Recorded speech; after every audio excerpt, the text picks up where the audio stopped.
Alam mo po mga nagrarally na to, matatapang lang sa salita. It was at this moment that he knew he fucked up.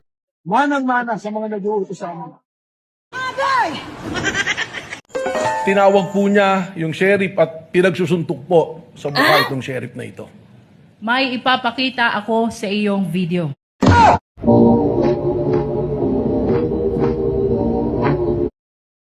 Ayan po.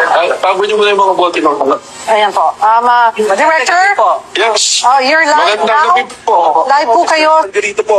Sasalukuyan po kayo. Ayan po. May kainan dito. May kumakanta kanina.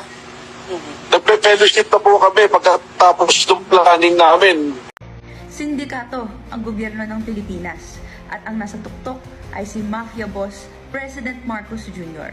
May mga NBI daw po ron na pinapuputokan sila. Ang problema po niyan, wala naman po kami dineploy doon at wala namang utos na may aarestuhin po si Senator Bato. Sabi ko, wala kaming agent dyan. At wala naman po talaga. Kasi daw nagpaputok. What? Unang-una po, nung nagkaroon po ng putukan na ganun, yung NBI po, nag-warning shot din po. Yun ang recollection sa akin. Ito ba ang insidenteng tinutukoy mo? Tama po, yan po. Grabe ka, nag-iintriga ka, ha?